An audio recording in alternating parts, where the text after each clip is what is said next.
Chapter 46 covers antitrust laws, the rules that protect competition in the marketplace.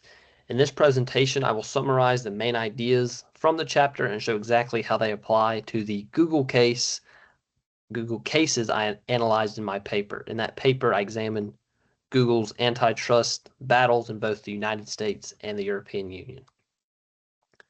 Chapter 46 explains why antitrust laws exist. After the Civil War, large trusts such as the Standard Oil gained so much power that they controlled prices and could even shut out their rivals. The most famous of these was the Standard Oil Trust, which controlled nearly the entire oil industry. In response to this, Congress passed the Sherman Antitrust Act in 1890, followed by the Clayton Act and the Federal Trade Commissions Act in 1914. The Sherman Act was named after its main sponsor, Senator John Sherman of Ohio, on the right here. Senator Sherman was recognized as a financial expert who had long been concerned about the growing power of monopolies. The Clayton Act was named after its main sponsor in the House, Henry D. Lamar Clayton Jr., on the left here, and was passed in 1914 to strengthen the Sherman Act by targeting specific practices that could substantially lessen competition, such as exclusive dealing, tying arrangements, and certain mergers. The purpose of these laws was to foster competition so consumers could get lower prices, better products, more choices, and more information. The chapter stresses that simply being large and successful is not illegal. The law prohibits the willful acquisition or maintenance of monopoly power through anti-competitive means. Growth that comes from superior products or business skills is allowed. Growth that comes from exclusionary tactics is not. The Sherman Act has two main sections. Section 1 prohibits contracts, combinations, or conspiracies that restrain trade. It requires two or more parties and focuses on agreement. Section 2 prohibits monopolization and attempts to monopolize. It can apply to a single firm. To prove a Section 2 violation, plaintiffs must show two things. First, the possession of a monopoly power in a relevant market, and second, the willful maintenance of that power through exclusionary conduct.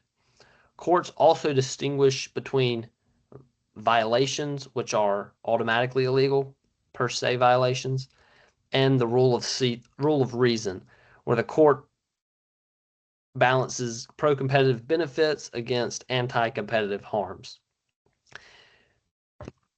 These principles from the heart of modern antitrust cases between large companies, as we'll see.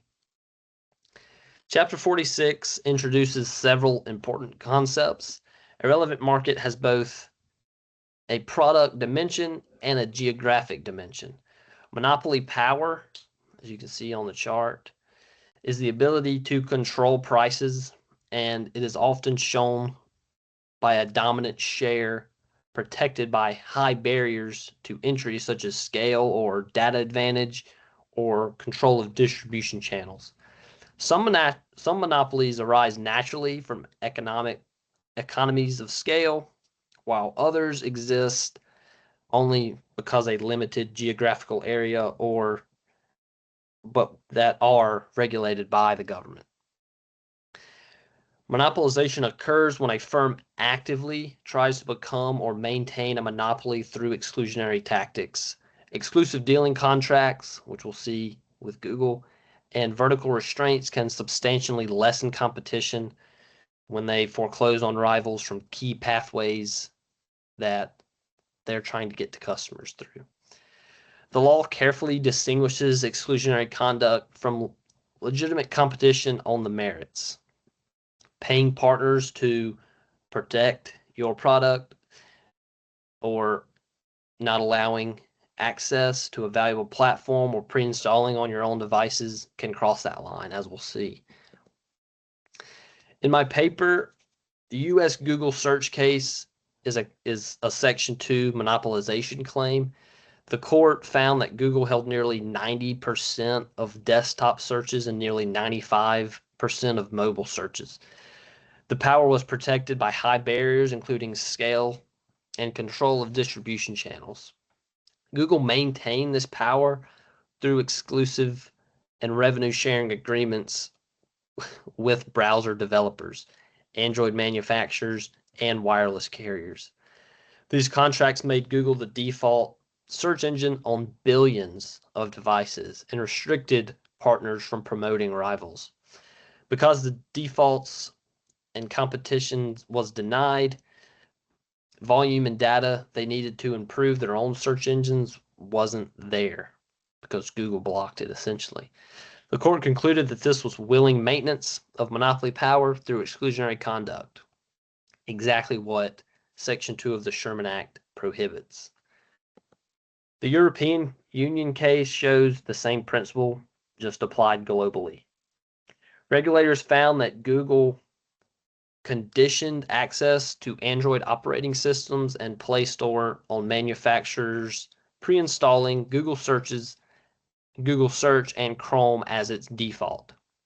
This leveraged Google's power in one market to protect its dominance in search, a classic form of exclusionary conduct. The European Court of Justice upheld a 4.1 billion euro fine in 2026. Although the legal label is abuse of dominance rather than monopolization, its underlying ideas are the same. A firm may not use its market power to foreclose rivals, like I mentioned earlier, and maintain its position through restrictive contracts. Both these cases show the core ideas in Chapter 46. Chapter 46 shows that antitrust law is not anti-success, it's anti-exclusion. The Google search case in the United States and the European Union show this exactly. Through these exclusive default agreements and pre-installing requirements, Google was found to have maintained monopoly power by shutting out its rivals rather than simply competing with them. These modern digital platform cases demonstrate the classic rules first written in 1890 that still apply today, literally this year. Healthy competition, not one company controlling the entire market, remains the goal of antitrust. When search engines like DuckDuckGo or Google or Yahoo or Baidu or Bing can compete fairly, consumers benefit with better choices, innovation, and lower prices. This law exists to protect that competition, not to protect any single dominant firm. Thank you.